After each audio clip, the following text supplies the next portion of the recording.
1990년대 중반 중국 지린성 류허현 신빈현 그리고 메이허커우시에 걸친 접경지역은 울창한 숲과 넓게 펼쳐진 평화로운 지역. 그러나 1996년 2월 이 평화로운 지역에 알 수 없는 공포가 스며들기 시작했으며 한 연쇄 범죄자가 등장하여 여성들을 대상으로 한 잔인하고 변태적인 공격을 시작했기 때문에 지역 사회는 충격에 빠졌습니다. 이 사건의 주범은 양홍주라는 이름의 벌목공이었으며 그의 범행은 4년간 12명을 살해하고 7명을 중상으로 몰아넣으며 그리고 지역 전체를 공포의 도가니로 만들었습니다. 이 영상은 양홍주의 개인사와 범죄 동기, 그리고 그의 치밀한 범행 수법, 수사 과정의 혼란과 어려움, 그리고 최종 결말을 상세히 다루며 또한 이 사건이 중국 사회와 범죄 수사 시스템에 남긴 깊은 영향을 분석합니다.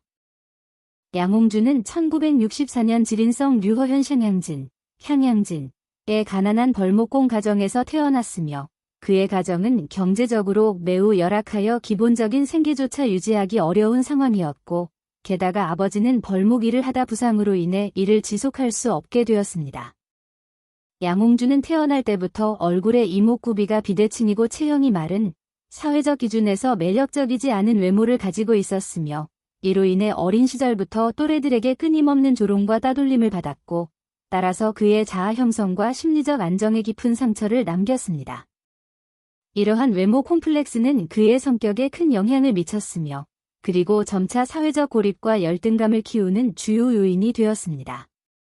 초등학교 5학년 무렵 그는 아버지를 대신해 벌목공으로 일을 시작하며 학업을 완전히 중단했으며 또한 어린 나이에 노동 중심의 삶으로 내몰렸습니다. 그러나 그는 동료들 사이에서 똑똑하다는 평을 받을 정도로 머리가 좋았고 이는 나중에 그의 치밀한 범행 수법으로 이어지는 아이러니한 배경이 되었습니다. 양홍주의 변태적 심리는 사춘기 시절부터 두드러지게 나타났으며 13세 무렵 그는 여성 화장실을 훔쳐보는 행위를 시작했으며 이로 인해 두 남성에게 붙잡혀 폭행당한 사건이 있었습니다. 이 사건은 그의 아버지에게 알려졌고 또한 아버지는 그를 매달아 심하게 체불하며 강한 처벌을 가했기 때문에 양홍주의 여성에 대한 왜곡된 인식과 증오가 더욱 강화되었습니다. 이러한 경험은 그의 내면에 잠재된 병리적 성향을 자극했으며 그리고 그의 심리적 왜곡을 심화시켰습니다. 1986년 22세의 나이에 그는 직장 동료의 딸과 결혼하여 아들을 낳고 가정을 꾸렸으며 처음에는 화기애애한 가정생활을 유지했으나 아내의 완고하고 보수적인 성격은 점차 갈등을 일으켰습니다. 그는 아내와의 부부 생활에 불만을 품었으며 또한 이를 해소하기 위해 성인 비디오를 시청하고 성매매를 통해 욕구를 채우려 했습니다. 그러나 그의 외모로 인해 여성들에게 거부당하는 일이 잦았고 이는 그의 열등감을 더욱 심화시켰습니다. 1995년은 양홍주의 심리적 붕괴가 극에 달한 해였으며 그는 성매매 과정에서 사기를 당해 한 달 월급을 잃었고 게다가 속옷만 입은 채 집으로 돌아오는 굴욕을 겪었습니다. 설상가상으로 그는 성병에 걸렸으며 이는 그의 신체적, 정신적 상태를 더욱 악화시켰습니다. 같은 해, 그는 아내가 젊은 남자와 외도를 한 사실을 알게 되었고 따라서 그의 여성에 대한 증오심은 폭발적으로 커졌습니다. 그는 모든 여성이 자신을 비웃고 속인다고 믿게 되었으며 특히 젊고 아름다운 여성에 대한 병적인 증오를 키웠습니다. 1996년 1월 성병이 치료된 후 그는 성매매 여성에게 보복하려 했으나 그녀의 조롱에 다시 굴욕을 느끼며 복수심을 다짐했으며 이는 그의 범죄 동기로 이어졌습니다. 이러한 개인적 상처와 사회적 고립, 그리고 성적 좌절은 양홍주를 연쇄살인마로 변모시키는 결정적 계기가 되었습니다. 양홍주의 범죄는 1996년 2월 류허현의 한적한 산비탈 근처에 위치한 제약 공장에서 시작되었으며 이 공장은 대도시의 번잡한 공장 지대와 달리 조용하고 외진 곳에 자리 잡고 있었고 게다가 가로등도 드물어 어두운 환경이었습니다. 2월 모일 밤 8시경 여공 샤오유와 샤오왕이 공장 건물을 나와 근처 여자 화장실로 향했으며 양홍주는 어둠 속에서 그들을 주시하며 벌목용 톱을 개조한 날카로운 칼을 손에 들고 있었습니다. 그는 샤오유를 먼저 기습하여 칼로 찌르려 했으나 샤오왕이 비명을 지르며 저항하자 그녀의 엉덩이를 찔렀으며 샤오왕은 피투성이가 된 채 기절했고 그리고 양홍주는 불과 30초도 안 되는 시간 안에 현장에서 사라졌습니다. 경찰이 현장에 도착했을 때 바닥에는 혈흔과 남성용 고무신 자국만 남아 있었으며 이 자국을 통해 경찰은 범인의 키를 약 1.5m로 추정했으나 고무신은 지역 주민들이 흔히 신는 평범한 신발이었기에 단서로 이어지지는 못했습니다. 이 사건은 단순한 폭력 사건이 아니라 변태적 동기를 가진 범죄로 양홍주의 병리적 심리를 드러냈으며 그는 재물이나 개인적 원한이 아닌 성적 왜곡에서 비롯된 쾌감을 추구했으며 또한 여성의 엉덩이를 찌르는 행위는 그의 비뚤어진 욕망을 상징했습니다. 피해자 샤오유와 샤오왕은 범인의 인상착의를 뚜렷이 기억하지 못했으며 경찰은 초기 수사에서 범인을 특정할 단서를 찾지 못했기 때문에 수사는 어려움을 겪었습니다. 그러나 이 사건은 양홍주의 본격적인 범죄 행각의 시작을 알리는 신호탄이었으며 그리고 지역 주민들에게 알 수 없는 공포를 심어주었습니다. 첫 범행 후 20일이 지난 1996년 2월 22일 류허현에서 또 다른 젊은 여성이 밤길을 걷다 엉덩이를 칼로 찔리는 사건이 발생했으며 피해자는 고통 속에 쓰러졌고 양홍주는 기습 후 즉시 도주하여 흔적을 남기지 않았습니다. 이어 3월 4일, 3월 22일, 그리고 3월 24일에 걸쳐 3명의 여성이 유사한 방식으로 습격당했으며 양홍주는 밤길을 혼자 걷는 여성뿐만 아니라 집 앞에서도 공격을 감행하는 대담함을 보였습니다. 3월 24일, 피해자 황영, 은 집 문을 잠그는 중 엉덩이를 찔렸으며 그녀의 비명에 가족이 달려나왔으나 양홍주는 이미 사라진 후였습니다. 이 5건의 사건은 지역 주민들을 극도의 공포로 몰아넣었으며 특히 젊은 여성들은 밤 외출을 극도로 두려워하게 되었고 따라서 사회적 불안이 커졌습니다. 지역 공장에서는 남성 직원들이 쇠파이프와 몽둥이를 들고 여성들을 집까지 호송하는 안전조를 구성했으며 경찰과 민간인들은 거리를 순찰하며 경계를 강화했기 때문에 이러한 노력으로 3월 말부터 5월까지 사건이 잠잠해졌습니다. 그러나 양홍주는 멈추지 않았으며 5월 25일 밤 장신이 집에서 잠을 자던 중 다리와 엉덩이에 심한 통증을 느끼며 깨어났고 양홍주는 그녀의 집에 침입해 벌목용 톱으로 개조한 칼로 그녀를 3번 찔렀으며 장신이 비명을 지르자 소리 지르면 죽인다 고 위협한 뒤 도주했습니다. 불과 30분 뒤 같은 동네의 세씨가 잠을 자다 음부를 2번 찔리는 사건이 발생했으며 세씨는 병원으로 이송되었으나 음부 손상이 심해 큰 병원으로 전원되었고 이는 그녀의 출산 능력에 영구적 손상을 입혔습니다. 6월 12일 양홍주는 세 가구의 여성집에 연달아 침입하여 음부를 찔렀으며 피해자 중 2명은 심각한 장애를 입었고 또한 6월 15일에는 모녀 3명을 공격하여 어머니는 복부를 2소녀는 음부를 찔렀습니다. 피해자들은 양홍주가 침착하고 말없이 범행을 저질렀다고 증언했으며 그의 행동은 점차 더 대담하고 잔인해졌습니다.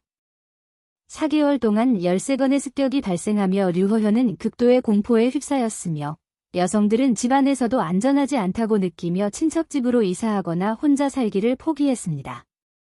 경찰은 범인이 변태적 동기를 가진 사이코패스의 가능성을 인지했으나 단서를 찾지 못해 수사는 지지부진했습니다. 양홍주의 범행은 1996년 9월 27일 류허현 텐자툰촌에서 발생한 끔찍한 살인사건으로 절정에 달했으며 피해자 곽씨는 마을에서 아름다운 외모로 유명한 여성으로 아침 일찍 일어나 닭과 개에게 먹이를 주던 습관이 있었습니다. 이웃 장신이 개가 심하게 짖는 소리를 듣고 곽씨의 집을 방문했으나 대문이 열려있는 것을 발견했으며 마당에서 개가 집안을 향해 미친 듯이 짖자 장신은 안채로 들어섰고 곽씨가 목 동맥이 잘리고 복부가 베어져 내장이 흘러나온 채 죽어있는 모습을 보았습니다. 그녀의 가슴과 음부는 칼로 절단된 상태였으며 옷은 찢겨 벗겨져 있었고 장신은 충격으로 기절했고 그리고 깨어난 후 다시 시신을 보며 또 기절할 정도로 끔찍한 장면이었습니다. 이 사건은 양홍주의 범죄가 단순한 폭력에서 잔인한 살인과 시신훼손으로 전환되었음을 보여주었으며 그의 병리적 심리가 극도로 악화되었음을 드러냈습니다. 이 사건으로 류허현과 상부통화 씨의 비상이 걸렸으며 경찰은 이전의 모든 사건이 동일 인물의 소행일 가능성을 깨달았고 양홍주는 범행 장소를 교묘하게 선택했으며 가로등이 없거나 불이 꺼진 어두운 곳을 골랐습니다. 그는 복면을 쓰지 않았으나 어둠 속에서 얼굴을 드러내지 않았고 또한 도주 경로를 사전에 파악해 몇 초 만에 사라지는 치밀함을 보였습니다. 1996년 말부터 1997년까지 그는 잠잠했으나 이는 수사망을 피해 숨어있던 것으로 밝혀졌으며 이 기간 동안 지역 주민들은 여전히 공포 속에 살았고 여성들은 밤에 남편과 함께 자도 마음이 편치 않았습니다. 1998년 4월 2일 양홍주는 범행 무대를 신비년 샹양진으로 옮겼으며 그는 청씨 부부의 집에 침입했으나 부부가 부부싸움으로 잠을 이루지 못하고 있던 상황에서 남편이 소리치자 즉시 도주했습니다. 그러나 같은 날 밤 그는 청씨의 여동생이 사는 조씨 집에 침입하여 조씨의 남편을 목 찔러 살해하고 여동생이 비명을 지르며 도망치자 쫓아가 목을 베었으며 몇 시간 후 그는 오토바이를 타고 도망치다 왕씨를 만나 그녀를 2번 찔렀으나 왕씨가 민병대 출신의 강한 저항으로 살아남았습니다. 하루에 3건이 범행으로 2명이 사망하고 1명이 중상을 입었으며 이는 양홍주의 대담함과 잔혹함이 극에 달했음을 보여줍니다. 1998년 5월 30일 메이허커웃이 신비년 호수촌에서 양홍주는 장기부의 약혼녀 허씨를 살해했으며 그는 허씨의 목을 찔러 살해한 뒤 유방과 복부를 절단하는 끔찍한 훼손을 가했습니다.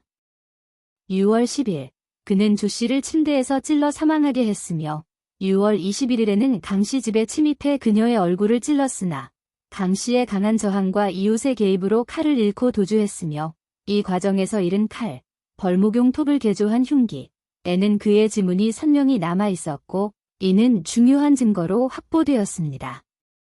그러나 지문 대조 결과 전과 기록이 없어 경찰은 용의자를 특정하지 못했고 따라서 수사는 계속해서 지연되었습니다. 1999년 5월 31일부터 8월 13일까지 메이허커웃시에서 양홍주는 추가로 4명을 살해하고 1명을 중상으로 만들었으며 5월 31일 그는 아이린촌 임씨 집에 침입해 어린 부부의 목을 베어 살해하고 여주인 손씨의 유방을 절단했습니다. 6월 1일 그는 유씨 부인의 목 동맥을 찔렀으며 유씨가 저항하자 그의 손바닥을 찌르고 도주했으며 8월 13일 내씨 집에서 남편을 살해하고 아내 우씨를 정원에서 쫓아가 목을 베었습니다. 이 사건들에서 그는 피해자의 유방과 음부를 절단하며 점차 더 잔인한 수법을 사용했으며 그의 범행은 단순한 살인을 넘어 병리적 쾌감을 추구하는 행위로 변질되었습니다. 양홍주는 3년간 류허현, 신빈현, 그리고 메이허커웃시를 오가며 12명을 살해하고 7명을 다치게 했으며 그의 범행은 지역 주민들을 극도의 공포로 몰아넣었고 경찰은 초기 수사에서 사건들을 동일 인물의 소행으로 보지 않았으며 범행 빈도가 높아 여러 명의 범인으로 의심했기 때문에 수사에 큰 혼선을 초래했습니다. 1998년 6월 그의 칼에서 지문이 확보되었으나 전과 기록이 없어 용의자를 특정하지 못했고 또한 지역 경찰의 기술력 부족과 일부 경찰의 책임감 결여는 수사를 더욱 어렵게 만들었습니다. 통화시와 지린성 경찰은 합동 전담반을 구성하여 200여 명의 경찰력을 동원했으며 거리 순찰과 수사망을 강화했으나 양홍주는 범행 지역을 바꿔가며 수사를 피했고 1998년 말부터 1999년 초까지 잠잠했습니다. 이 기간 동안 주민들은 여전히 공포 속에 살았으며 여성들은 밤에 남편과 함께 자도 안전을 보장받지 못했으며 경찰은 피해자 증언과 현장 증거를 분석했으나 양홍주가 복면을 쓰지 않고도 어둠을 이용해 얼굴을 드러내지 않는 치밀함 때문에 몽타주 작성조차 어려웠습니다. 사건의 전환점은 2000년 8월 24일 신비년 베이시핑양에서 발생했으며 건장한 여성 마씨가 강에서 목욕 중 양홍주의 습격을 받았습니다. 그는 이례적으로 낮에 범행을 시도하며 얼굴을 드러냈고 마씨와 그녀의 남편이 낙과 경위를 들고 강하게 저항하자 빨간 오토바이를 타고 도주했으며 마씨는 양홍주의 특징적인 얼굴, 비대칭 이목구비, 1.5m 키, 마른 체형과 오토바이를 기억했고 경찰은 이를 바탕으로 전국적으로 유명한 몽타주 전문가를 파견해 정확한 몽타주를 작성했습니다. 삼림농장 관계자는 몽타주를 보고 양홍주를 지목했으며 그의 지문이 1998년 6월 확보된 칼자루 지문과 일치했기 때문에 용의자가 특정되었습니다. 경찰은 1000여 명의 경찰과 1만 명의 합동방위대원을 동원해 산속을 수색했으며 2000년 11월 11일 도주 3일 만에 양홍주를 체포했으며 그는 체포 후 12건의 살인과 7건의 상해를 자백했고 범행 동기를 아름다운 여성에 대한 증오와 겁에 질린 여성의 비명에서 느끼는 쾌감으로 밝혔습니다. 그는 법정에서 하나님이 왜 그들에게 아름다운 얼굴을 주었나라며 자신의 왜곡된 심리를 드러냈으며 이는 그의 외모 콤플렉스와 여성 혐오가 범죄의 핵심 동기였음을 보여줍니다. 2001년 4월 18일 양홍주는 사형 선고를 받고 총살 처형되었으며 처형 현장에는 수많은 주민들이 모여 그의 최후를 지켜보았습니다. 양홍주 연쇄살인 사건은 중국 범죄 역사에 깊은 충격을 남긴 사건으로 개인의 심리적 왜곡이 어떻게 사회적 비극으로 이어질 수 있는지를 극명하게 보여주었으며 그의 범행은 외모 콤플렉스, 사회적 고립, 성적 좌절, 그리고 여성 혐오가 복합적으로 얽힌 결과였고 단순한 성범죄를 넘어선 극도의 잔혹함과 병리적 쾌감을 추구하는 사이코패스적 행위였습니다. 경찰의 초기 오판과 기술력 부족, 그리고 일부 경찰의 무책임한 태도는 사건 해결을 지연시켰으며 이는 지역 사회의 피해를 키우는 결과를 낳았습니다. 그러나 몽타주와 지문 분석은 사건 해결의 결정적 열쇠가 되었으며 이는 현대 범죄 수사에서 과학적 증거의 중요성을 강조합니다. 이 사건은 여성 안전의 중요성을 다시금 일깨웠으며 지역 사회의 경계심과 협력이 범죄 예방에 얼마나 중요한지를 보여주었고 양홍주의 비극은 개인의 심리적 병리가 사회적 재앙으로 이어질 수 있음을 경고하며 유사한 범죄를 막기 위해 철저한 사회적 시스템과 인식 개선이 필요함을 제기합니다. 또한 지역 경찰의 역량 강화와 신속한 대응 체계 구축의 필요성을 강조하며 피해자들의 고통과 유가족의 슬픔을 되새기는 계기가 되었습니다. 이 사건은 중국 사회에 깊은 교훈을 남기며 안전한 사회를 위한 지속적인 노력이 필요함을 일깨웁니다.